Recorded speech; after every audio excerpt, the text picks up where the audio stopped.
All right, y'all, you know how Steppin Marcus J is back for the first live show of 2015. We about to have a fabulously aggressive and poignant and a bunch of adjectives I can't freaking think of right now. But we got to talk about the passing of a legendary sportscaster, Stuart Scott. We got to talk about the game that we saw in Dallas, Texas yesterday. We asking what the hell? Police killed an unarmed white guy, y'all. How come the media ain't talking about it? David Dukes is in the news. We ain't heard from him in a while. And Big Rube is here with a round table. We got a lot to get into, and we about to give it to you. Ain't no how Steppin with Marcus J is right now.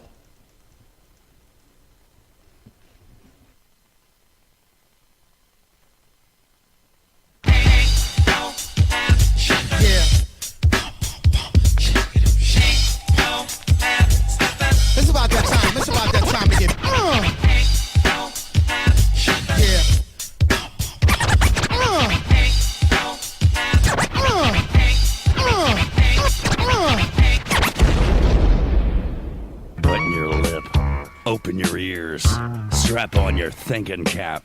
Socially conscious talk that's entertaining with a dash of humor and the top sports stories of the week. It's time for Ain't No Half Steppin' with Marcus J. Sellers has Jordan. Jordan with 2 seconds to go. Puts it up and scores at the buzzer. Michael Jordan has won it for Chicago. Manning lobs it. Burris alone. Touchdown, New York. Down goes Frazier. Down goes Frazier. Down goes Frazier. He hits one deep to right center. That ball is out of here. The Yankees win the pennant.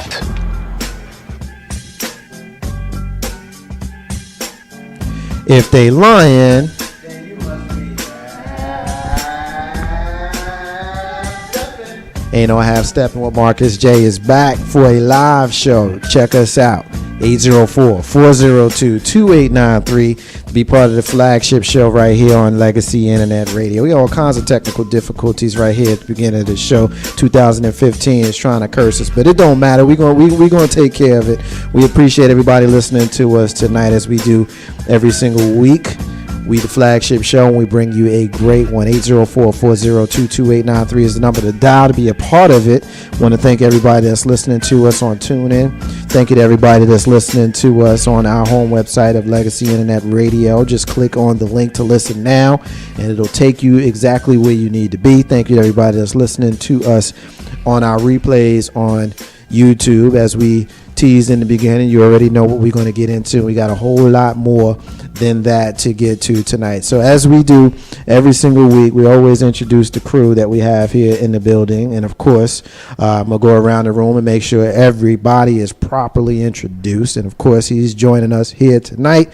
Y'all hear him every single week when we have an opportunity to have him here. I got my big brother in the room. Big bro Joe is here. What's up, man? Hey, Marcus J. How you doing there, family? I'm doing good, brother. You doing all right, man? Hey, you know me, never bad, never bad. Yeah, man, you looking real snowy about the chin right now. I just didn't put my Grecian formula in. You got the Grecian, man? Nah. I'm just saying, you just you got some snow going on in there, man. Hey, I make it look good whatever I do, baby. Just for men? we gonna get it in, man. We got a good one. Yo, we got a good one. Yeah, I got a segment coming up here shortly that I thought about you when we wrote the script for the show, so I can't wait to get your opinion on it. Of course, we will go around the room. You heard him here in the intro, and we know him as my brother and partner and friend. We call him Big Rube. Yo. I said his name is Big Rube. Yo. Your mic is on. What's up, man? Nothing, man. Life is beautiful. Yeah, well, it's good to see you over there. See that the technical difficulty that we had wasn't my fault. It was user error from Big Rube. But nah, it wasn't user error. It was user crazy error. It was user error from Big Rube. But it wasn't me. It is what it is. Yeah. Already not taking responsibility. It's too early taking responsibility for your own stuff. Already. I didn't do it. But you are responsible for making sure that certain things are the way they need to be, and you didn't do it. Some things you just can't control. Really? Seriously? I mean, See, It is. It every is week what it is, something- man. Every week is something with you, man. I mean, first of all, man, What- you're trying to ruin my high, man. It's a great day today. What is it that's missing with this guy? It's a great day today, and you sitting here just trying to ruin it, man. Well, that's what I do. And of course, so we're gonna. It didn't even ask me why it was a great day today. I don't really care. I mean, what's that about? I don't know. I'm just I feeling. mean, you asked Joe, what's up? Everything happy? I and just feel like bright? being mean to Yeah, you. At His least I'm mic still in the worked. playoffs. His mic worked.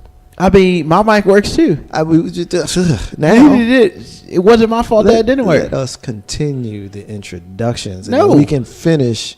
When are we gonna finish it? We never gonna finish it because you're not gonna bring it back up. No, we'll never finish it. We got an ongoing fight about something else. But will come it's a up. great day today, and I Okay. want to explain why Now it's a great that day. you want to say your piece about why, Ruben, why is it a great day today? Because, man, hot off the presses about 2 hours ago, Old Dominion University basketball Really? team is ranked number 25 in the country. Really? First time ever. Really?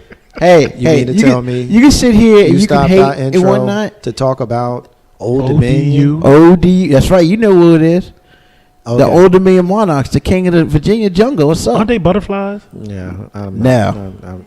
They are very low on the care meter. for I me. mean, I don't care. I didn't ask you. We didn't say anything about Virginia Union. No, we didn't. I mean, And so we almost I never. didn't say that you because I cared. realized could that they're care less. low on everybody else's care Well, meter. but- So I don't burden people with my alma mater. I use this opportunity to be on the radio to express the happiness I feel for my alma mater. Okay. So You okay? I'm great. You got it out your system?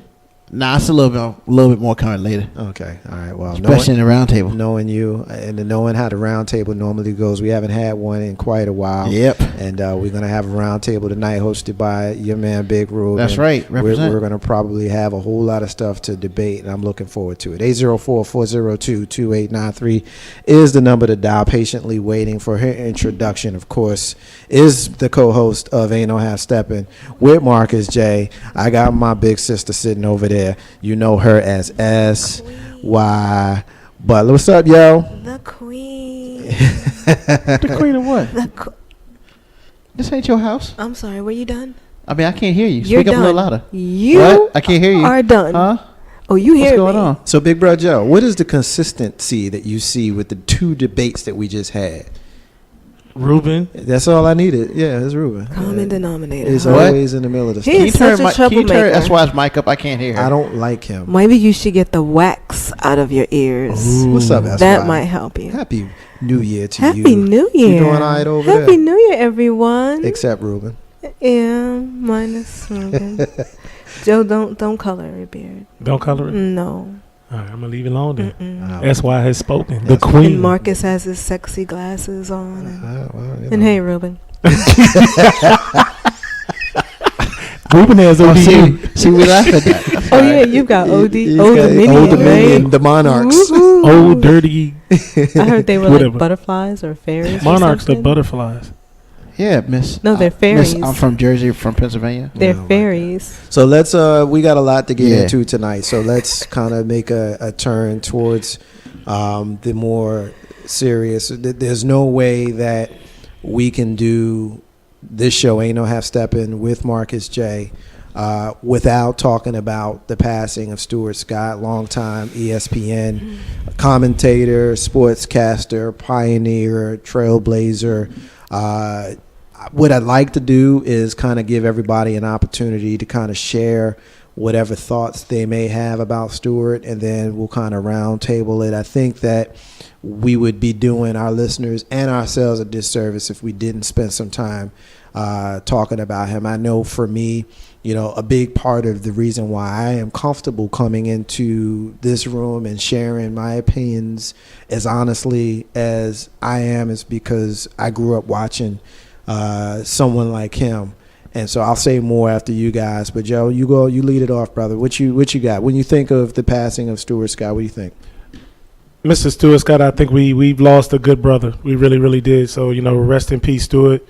You know, you most people want to say, you know, you're better off, and if I believe that you're better off not in pain, not hurting, you know, honest as he was. I got a chance to actually meet that brother in Atlanta in 2004. I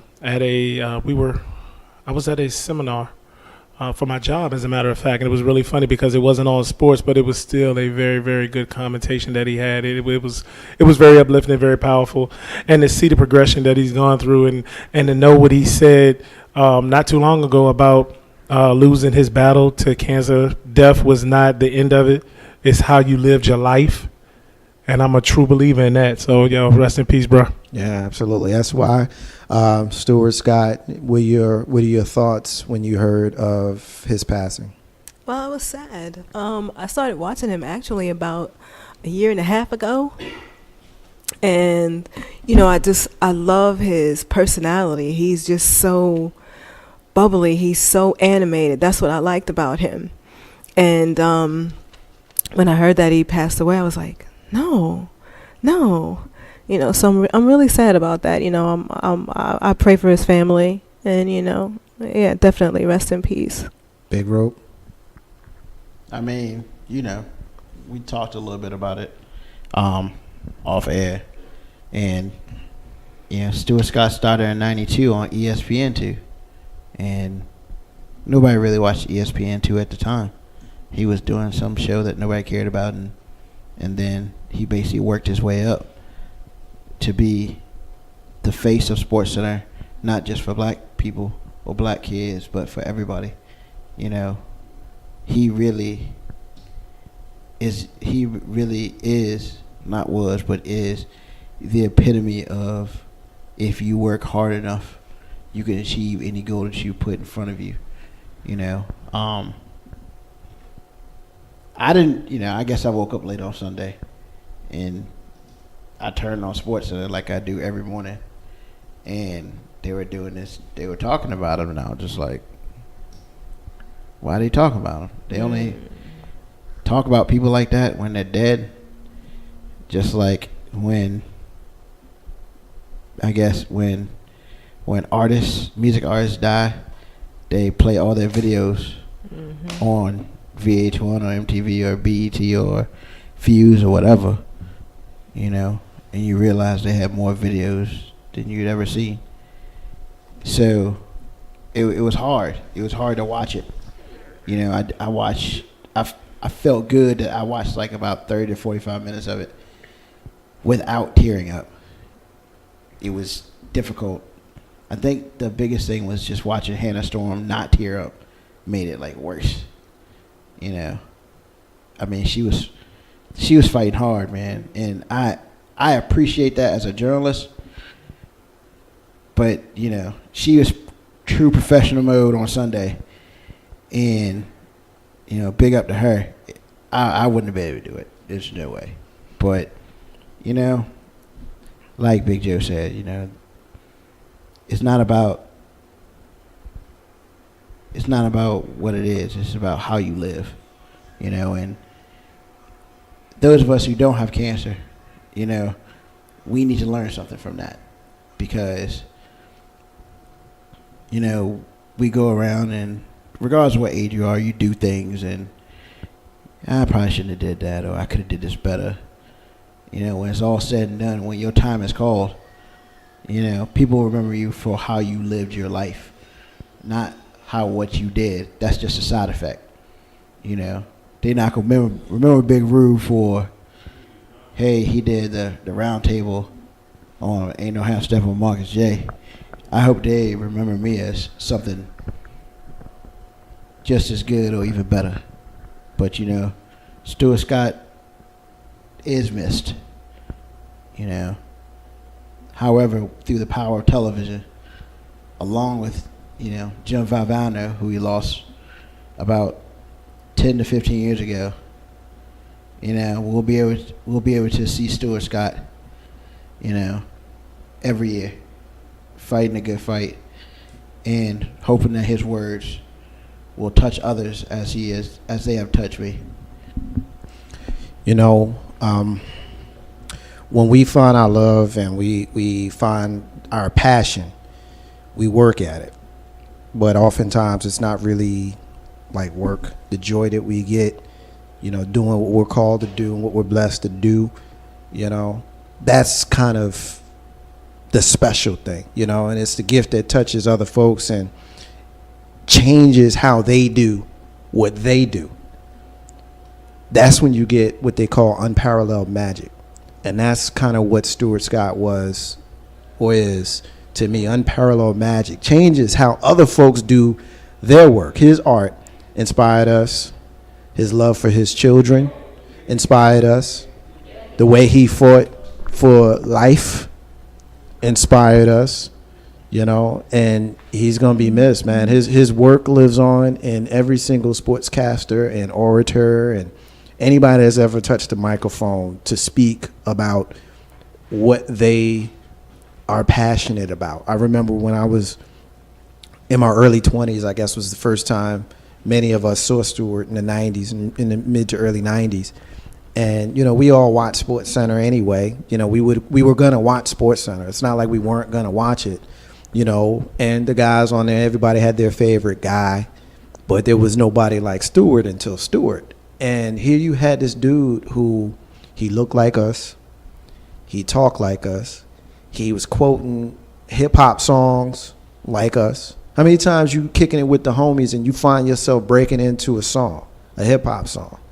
He would do it on Sports Center while he was telling you about, you know, statistics and the game highlights, you know. And we all know we clown each other, we crack, you know, we pick on Ruben, and Ruben gives as good as he gets and stuff, and that's what we do. We play the dozens, you know, and we speak in hyperbole and rhyme schemes and all that kind of stuff. And here you had a dude who was like cool as the other side of the pillow. You know, you know. I mean, he was saying stuff like that. It was Very like, good. it was like, you know, that must be jam because jelly don't shake like that. You know, I mean, booyah. I mean, booyah. Who said booyah before Stuart? Not just on television, but period. You know, and you look at the ESPN, certainly ESPN and local newscasts all over the country and all over the world now, and you see people talking about sports and talking about whatever it is they're talking about in their natural tongue, not the funky script. I mean, I'm a trained journalist. I know how to write them funky scripts. I would much prefer to just come in here and talk, and that's what he did. And I just think that we ain't gonna even get it for years to come, man. It's so common now to see it, but we don't think about how you had all of this hate mail that he used to get from fans who didn't like it, who, you know, quite honestly just didn't like a brother up there talking black. And you had his peers who didn't like it because he was getting too much shine.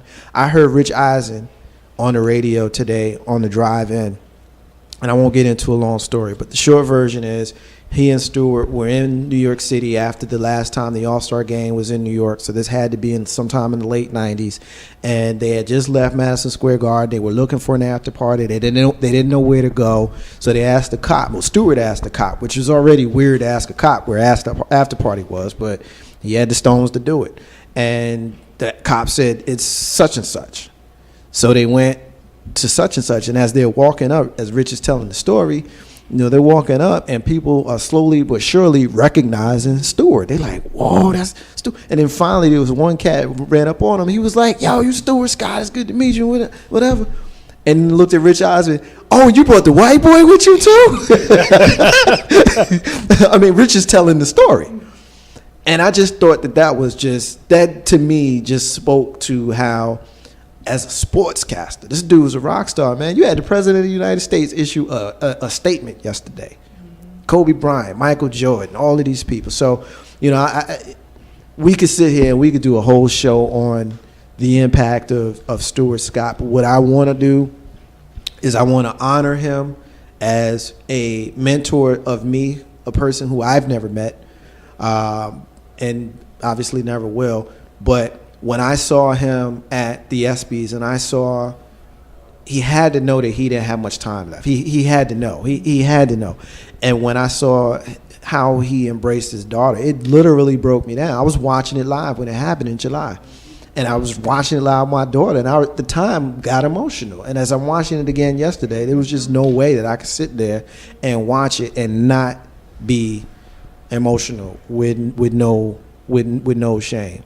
And so that being said, I want to honor the brother. I want to honor him as a trailblazer. I want to honor him as a great person, and more than anything, as a great father. And if he was here, he would say, all right, y'all, that's enough of that talking. What's up? How about them Cowboys?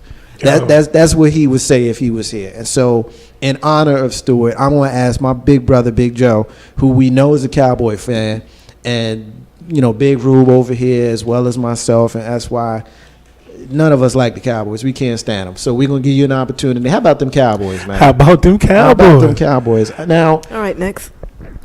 we all watched the game. Well, at least most of us. Some of us was watching True Law and Order football fans. fans. You know, Yeah, some of us were watching True Law and football Order. fans watch the Some game. of us was Whatever. watching Law and Order SVU. It was good too. It's a marathon. Yeah, but Don't hate. But I don't want to break down film and all of that kind of stuff. I want to get to the meat of it, the heart of the matter, and is what that is the play. So, Joe, you know what the play is. Break down the play as a Cowboy fan, and we're going to talk about it because I think what happened on the field was very interesting. I'll share what I think more specifically after you tell me about your thoughts about the play. Well, the play was Stafford to Pettigrew, who's a tight end. You know, they always do a good job. He had I cannot remember who his defender was. I can see it, just can't call his name out right now. So, you know, hold that to my head, whatever. Not important. But pretty much all football fans sit there and look at plays and they say from different angles. That's why we have replays at this present time, because everything just doesn't look like what it is. And yesterday we got a flag pretty much for a pass interference. And every Detroit Lion fan I knew was yelling and screaming. As a matter of fact, I was in the company of one last night when I was watching the game. My brother, This motherfucker was watching the game with you. motherfucker was watching the game with me. Inside joke, yeah. But so they called it. You know, all of us are sitting there looking at it, all Cowboys fans. We're sitting there like, wow, are you serious?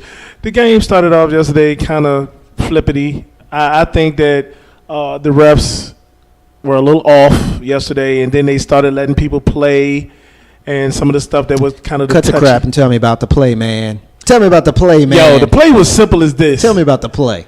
Because you see him over here trying to set us up. We don't know where he's going. Tell me about the play. The play was great. I Yo, think you just had a candy, your favorite candy. Oh, He was my like, God. You see his yeah, face? you just don't understand. Yes, we Hey, do. listen, Actually, we do understand. I mean, seriously, they call a pass interference, which was stupid to begin with, but then they picked the flag up.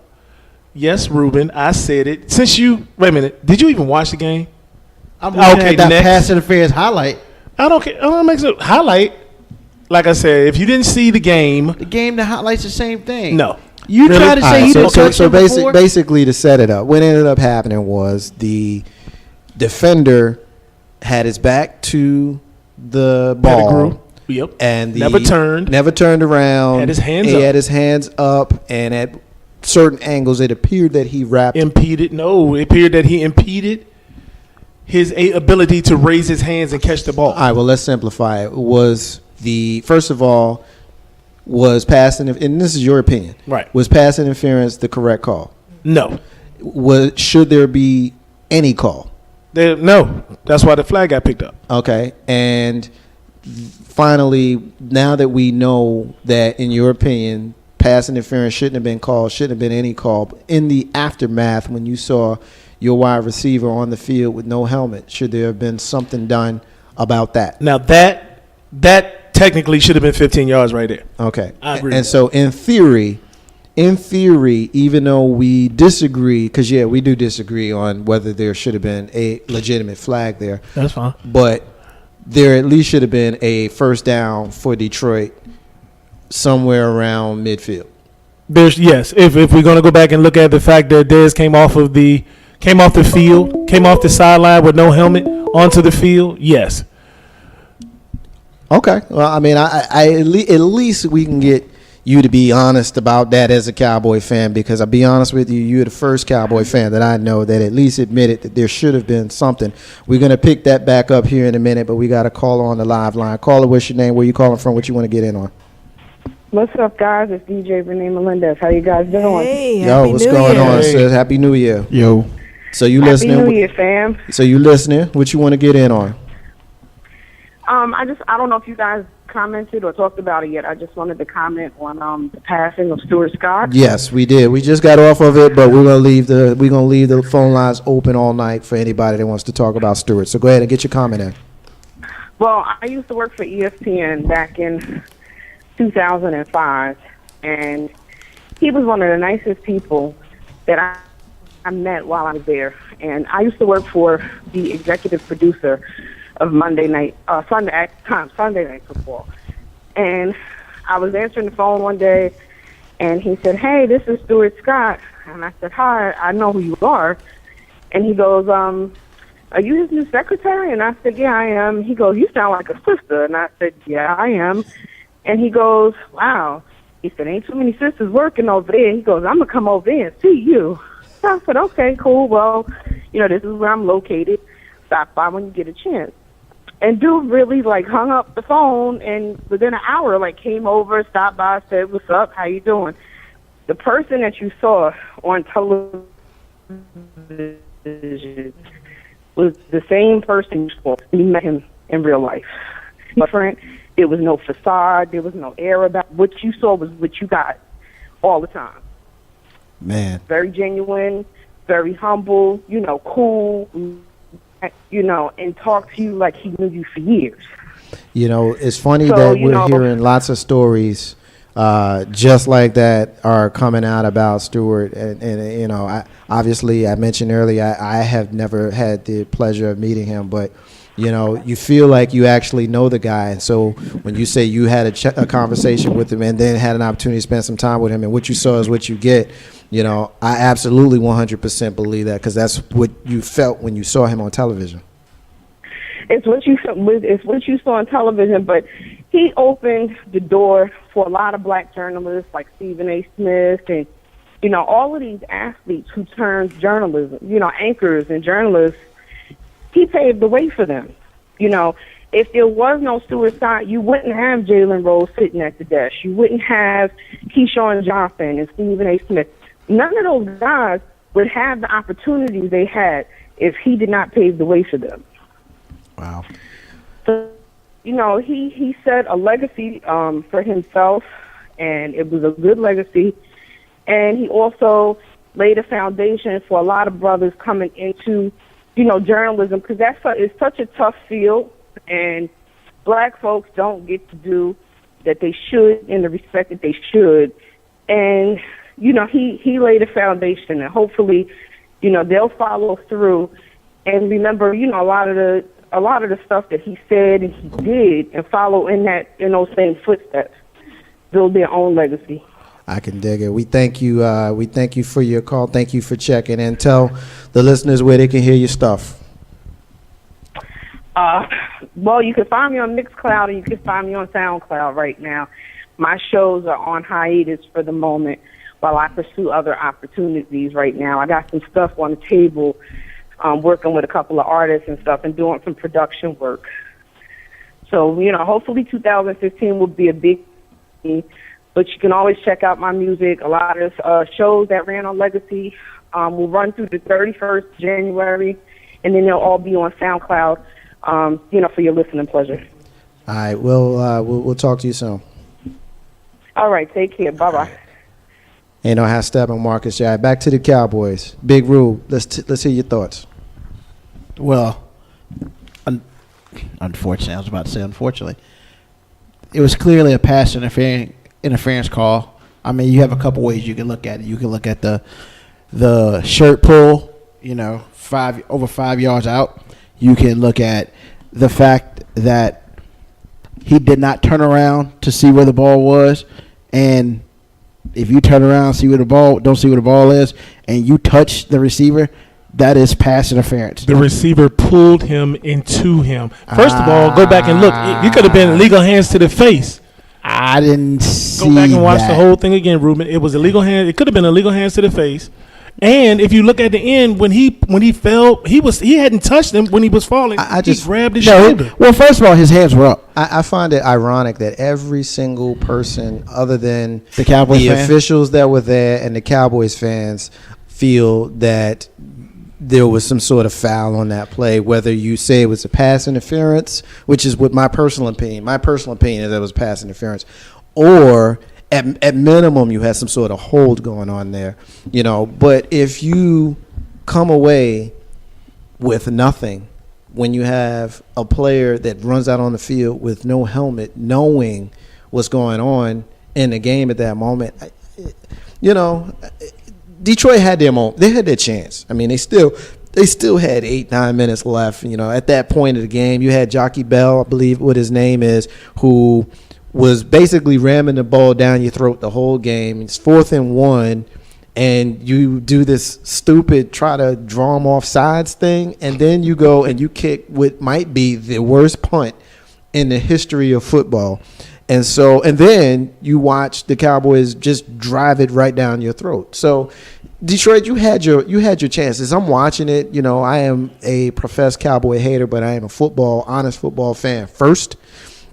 And as we're looking at the replay, it just, to me, we'll agree to disagree, Joe, but it looks like your defender there is pushed, and was a big part of the reason why he fell backwards. But, Detroit, you had your chance. Yeah. You had your chance, Detroit. And what I think ended up happening was Dallas in the second half of the game played to win, and Detroit played not to lose. And there was no aggression. There was no going for it. I can't remember at one point, but there was at one point where, it was a 4th and like maybe 3 or no, it was 4th and 6, and midfield, and everybody in the stadium knew when they didn't get the first down on 3rd that Dallas was going for it. Oh, everybody knew that. Everybody knew it on like 4th and long.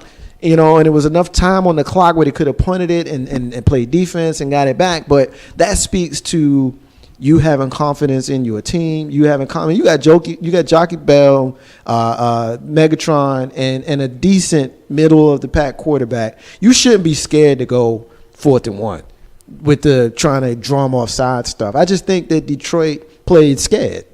And playing scared, that play didn't go in their favor, and no, the play wasn't fair. And I think that there was 3 reasons why there could have been a flag: pass interference, holding, or Dez coming on the field. And all 3 went against Detroit.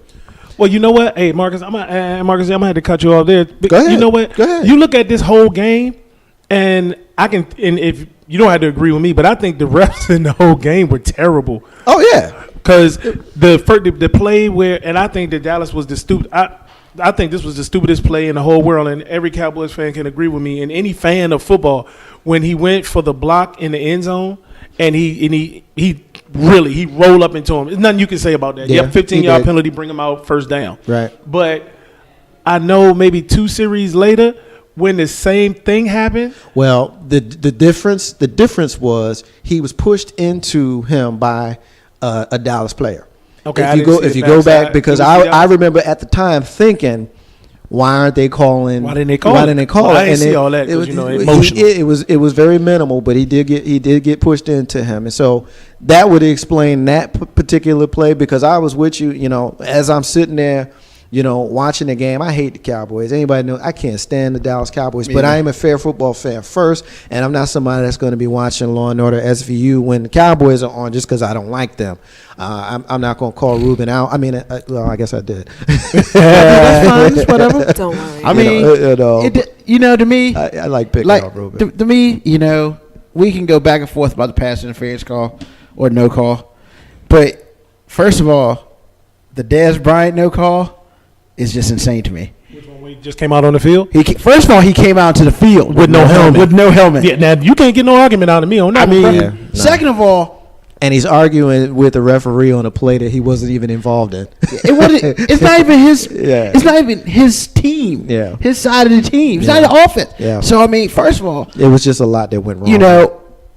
Y'all need to figure out to do something with Dez Bryant. Y'all need to handcuff him somewhere. Leave Dez alone, because Dez, you know what? Dez has actually calmed down. You know what? He has calmed down. He has over these past 4 seasons. He has. However, if they call that 15-yard penalty and Detroit scores a touchdown, everybody will be killing Dez right now. No, that's true. I mean, and Just like if Detroit wins, regardless of what Tony Romo did, they'd have been killing him. Now, I'm not a big Tony Romo guy. I will admit that he's a top-tier quarterback with a ton of talent, but I think he makes a lot of bad decisions. And I think a couple of those sacks in the first half yesterday are all on Tony Romo simply because if he gets out of the pocket instead of trying to scramble and gets rid of the ball, he doesn't lose 9 yards. I think getting out of the pocket was true, but real talk, they had their number on blitz. How many times have you seen Detroit blitz this whole year? They was blitzing They was coming from nowhere. Well, because that's what you do against Tony Romo. Yeah, I mean, at one point they blitzed the right corner who came behind the linebackers and came up the left side. That was just a stupid. I'm like, wow. And that was kind of crazy. I mean, Detroit doesn't blitz because they don't need to really. Well, they did yesterday. Yeah. I mean, and really, that is probably the only weakness of the Dallas offensive line. They don't handle the blitz very well. But they certainly didn't yesterday. Well, they had been. Yes, they do okay. Yesterday was just. Well, you can say that about the offensive line, but I think that the offensive line is good. I actually think they have one of the best, and 3 of them are rookies. So you got a great future there. But when I look at it was, for me, it was a lot of it was on Tony Romo. I mean, he was trying to do too much. When you see that blitz coming, that's what you got Jason Witten for. If it's 3rd and 8, you can get him the ball. Yes, sir. So you can't pick up your hot read 1 and 2. You him a Cole Beasley, for God's sakes, man. 1 or 2. Just get out of the pocket, get rid of the ball, find your running back who didn't pick up the blitz and throw the ball at his feet so you don't get a grounding. He didn't get a grounding yesterday. That's what I'm saying. Throw the ball at his feet. Yeah. But it was still funny to me. I mean, I'm going to sit here and look at this, and I just look at, me, Facebook, Instagram, and I was like, the Lions got mad about the ref picking up that flag, but nobody had a problem with them picking up the suspension of Donovan Sue with $70,000 when he stepped all over dude intentionally, like they allow him to do consistently. Well, but you heard why his argument. Yeah. He say he ain't seen it? No, he said that he does not have some feeling in his feet. And he said that's apparently his doctor. He had a doctor's note. Yeah, I got one too. He had a doctor's note. Really? I mean, I was watching that game when it happened. I don't want to go too far backwards because we do. I want to move on after this. But I was watching that game when he stepped on Aaron Rodgers. Do I think he did it on purpose? Yes. But do I think he did it in a way that you could argue that maybe he didn't? I think yes as well. So I didn't have a dog in that race. I thought that the game would be best played if you had both teams at full strength. And so because I didn't have a dog in the race, I really didn't care whether he played or not. I was glad he played. That way there's no excuses with regards to He cried, dog. No excuse. Yeah, he cried because he knew he played his last game in Detroit. He gone, man. I mean, he's about to roll out. Who knows where he's going, but he ain't staying there. Before we move on real quick, then we can move on. Yes, sir. Ruben. Is it possible... Do you think the competition committee will look at changing some instant replay rules? Absolutely, I think they need to change. As far as refs flags are, I think that they can go back and look at that if they throw the flag. I think that if it's a 15-yard penalty, pass interference, something like that, then yeah, I think you need to. That's just my opinion. I mean, I'm not versed enough in the logistics on how they would go about making a decision on what they would review and what they wouldn't. But I think that was an example of why you need to have some sort of, discretionary method to determine if the right call was made, because I think that if you step back and you look at it, people would have been okay with whatever the outcome would have been. For example, how many times have you seen a red flag hit the field, they reverse a play or they let the play on the field stand, you didn't like it, but you moved on because you knew they took the time to look at it? And but why didn't Detroit throw the red flag? Because you can't throw a red flag on a penalty. Can't throw it on a penalty. So that's what Ruben's point is. If you could have thrown a flag there, they could have looked at it if the Cowboys still ended up coming out ahead in that particular play, or if Detroit would have gotten the advantage in that play. I think the legion of fans, regardless of who you root for, you may not have liked it, but you would have lived with it because you knew they took the time to look at it. Ain't no half stepping with Marcus J. 804-402-2893 is the number to dial to be a part of the discussion. We're going to take our first break of the night, and when we come back, we're going to ask a couple of what the hell questions. You writing the N-word on my restaurant receipt? What's up with that? What's up with this new law in Oklahoma that's really going to get Big Joe up in arms, and a mom on an airplane has it out with the flight attendants. We're going to have a word from our sponsor, and we're going to have a word from the man who tonight's show is dedicated to. We're going to have a word from Stuart Scott at the ESPYs. Ain't no how Steppin, Marcus J with Big Joe, SY, and Big Rube. Be back in a few minutes.